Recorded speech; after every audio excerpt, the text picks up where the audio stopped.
guys! Ito ang aking day off. Sabado, napakatahimik guys. Ayan. Ang Sabado day off ko. So, happy naman. Kumusta? Kumusta kayong lahat, mga nanay? Napaka-enjoy dito. Fresh pa rin. Organic pa rin kasi nasa gilid ka ng dagat.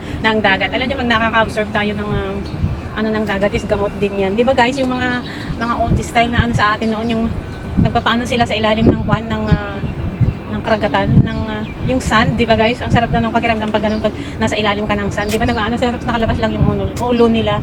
At saka mostly yung mga mayaman man mahirap, basta yung alam nila kung ano yung magandang benepisyo na dulot ng dagat. Pupunta sila kahit hindi sila maglangoy, sa gilid lang ng dagat guys. Tapos doon sila nakaupo, nagkwento-kwento, ganyan. Gaya ng ginagawa ko na ipagkwentuhan sa inyo guys.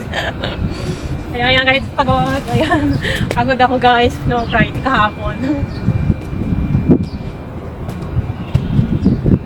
Ang dami kong boat. Ambitious na lang. Kailan pa kaya magkaka-boat? I love Qatar. Nandun na guys. Ingat kayong lahat. Enjoy lang kayo kung saan man kayo. Yung mga nag-day off ngayon. Kasi mostly kasi Friday pag Ramadan nag-ano sila. So alam ko may mga nag-day off din ng Saturday ng mga kababayan. Ingat kayong lahat. God bless guys. Ayun guys. I love Qatar. So,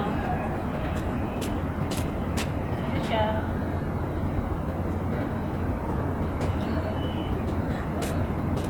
Ang I love Qatar is there. Madilim pag malayo na. Ayan, ito yung sinasabi kong I love Qatar. Sino yung mga nakapunta dito guys? Maganda to. Hindi natin, ano yata yung cement coat siya? Hindi siya pala tinatanggal. Akala ko noon, first time kong makapunta dito, banda dito sa dulo, akala ko inilagay lang dahil sa pepa, hindi pala matagal na palang nakalagay dyan. So ayan, dry ng halaman.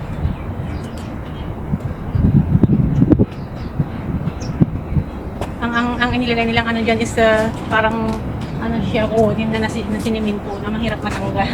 So yun, nakalagay lang dyan, stay lang dyan.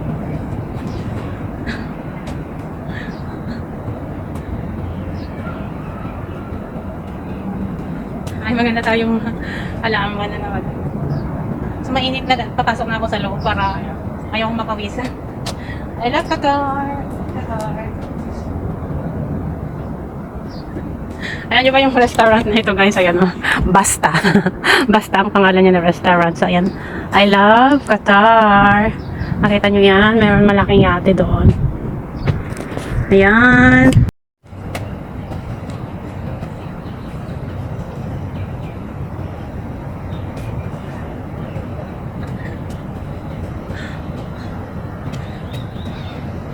Ang ganda ng model ng mga ng mga yate, ng mga barko. Maliliit na yacht. Ay, malalaking yacht, pala maliit na barko pa ako. Nga kayo? Ako yung model. Joke lang. Masakit ang mga balikat ko guys. Napagod sa kakakuha ng mabibigat na pagka.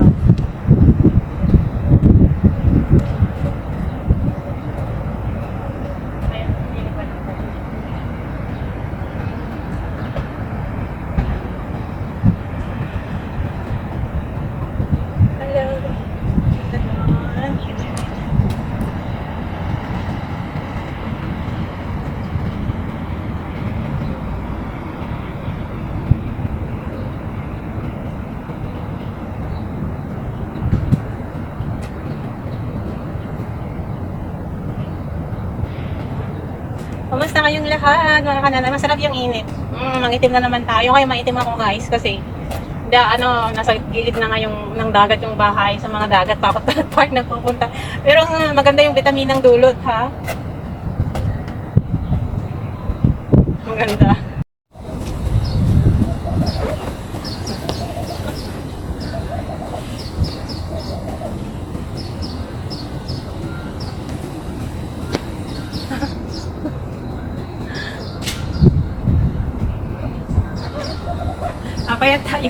Papayat tayo pag Ramadan. Babalik na ang katawan natin pagkatapos na ng Ramadan.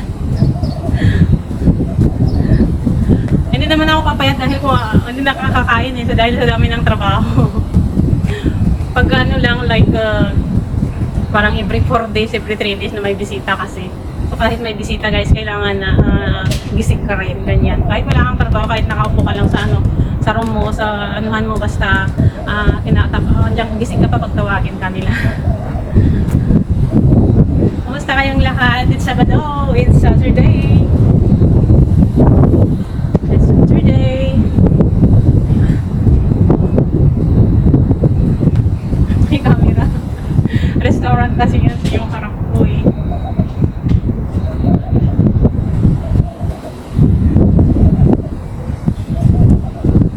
May mga tao. Parang, alam nyo guys, yung mga maraming kuti dito, sila yung tumadaan at nag-i-exercise. Walang nag-i-exercise na Arabic pagkuhan. Pamalaan kasi bawal uminom. Bawal nunukin ang laway. Hello, hello, hello. Siyempre lang, happy lang, summer na.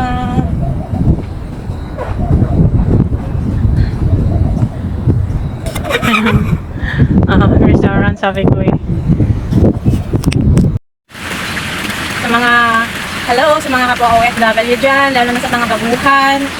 Tsaga-tsaga lang tayo, tsaga-tsaga lang, mga kananay, lalo na yung mga baguhan, para, mayroon tayong pera buwan-buwan. Kasi alam niyo guys, alam niyo sa mga baguhan dyan na nasa ibang bansa, pag wala kang tiyaga, walang ilagan, sabi nila, di ba? Oo.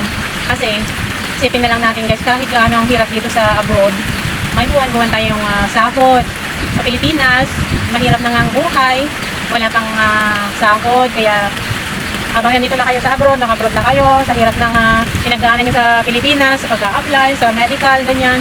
Kaya pag nandito na kayo, nasa ibang bansa kayo ganyan, nakalit na kayo ng Pinas, ano yung nadatnan yung trabaho, basta kumakain pa kayo, at saka ng 3 times a day at may sahod buwan-buwan, ganyan, pagtsagaan nyo mga kananay. Lahat ng nararanasan nyo ngayon, naranasan din namin ng baguhan kami.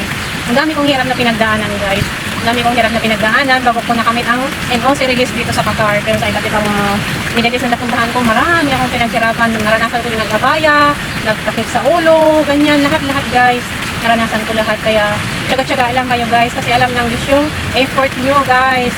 Dito sa Qatar, after 2 years, sa mabait ang amo nyo, makukuha nyo ng libre ang NOC release para makapag-work kayo sa ibang amo, sa ibang parts dito. Basta tapusin nyo ang tapusin nyo ang kontrata nyo, and then makiusap kayo sa amo nyo after 2 years, maging mabuti kayo sa kanila after 2 years, and then hingin nyo ang NOC release nyo, kasi para makahanap kayo ng magandang sahod. Ayan, makipag-agreement kayo ng gusto nyo ng sahod, ng day off, ganyan, ng rest, ganyan, kasi gano'n ang safety ng may NOC release paper. Kaya after 2 years nyo, hingin nyo yan. Basta magtsaga-tsaga kayo, magiging mabuti kayo sa kanila ng 2 years service nyo, kasi gano'n talaga. Pag naging mabuti kayo sa kanila, i-release kayo guys.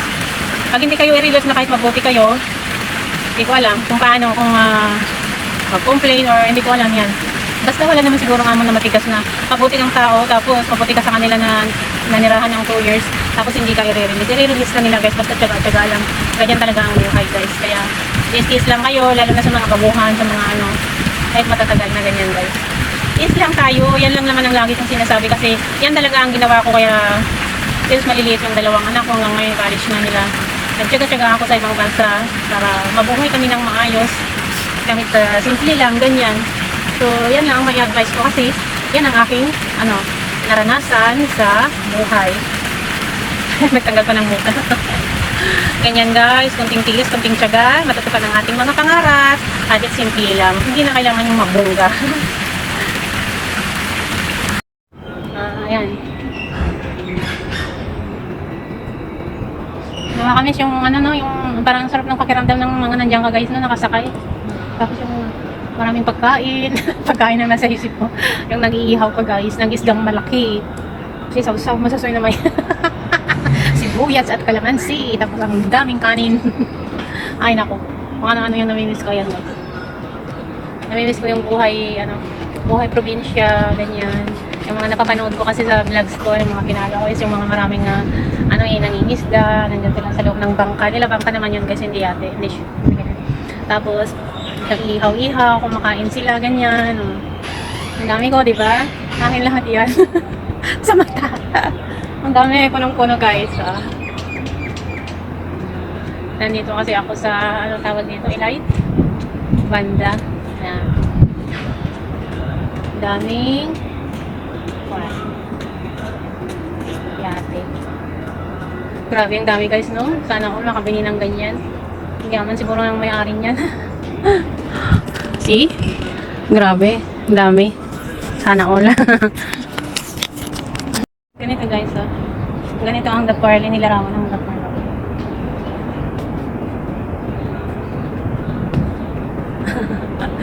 sabay ganun. Sabay ganun lang tayo. Ganyan nilarawan ang the pearl. Picture ng the pearl yan.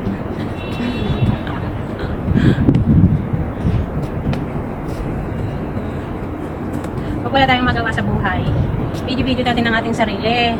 And then panahurin natin. Then, sasabihin na lang natin, ay, hindi ko na palang pumuti. Hindi ko na palang mag-diet. Hindi ko palang tataba. Or hindi ko palang maging healthy. Ganyan. Instead na nag-iisip tayo ng kung ano-ano, edi gawin natin positive vibes ang ating sarili, di ba? Ganun yun mga kananay. Ayan. Pinakita ko sa inyo ang picture ng gafar. Para hindi na puro actual lang nakikita nyo na ano. Ganun yan guys, libangin natin ang ating sarili. Ayan. Ganyan, lakad ng lakad. Ikot ng ikot. Ayan. Ganyan lang. Ganon ang maging masaya para happy. No? Ano ba yung English ng masaya? Happy. Ganon guys, ganon ang buhay. Be happy.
Naghahanap sila ng buwan.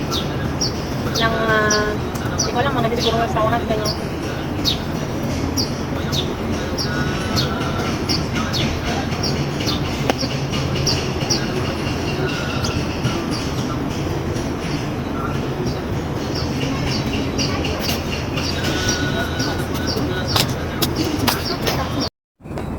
Fix muna natin ating shoes kasi masugat na yung likod ko. Likod ng ano pa.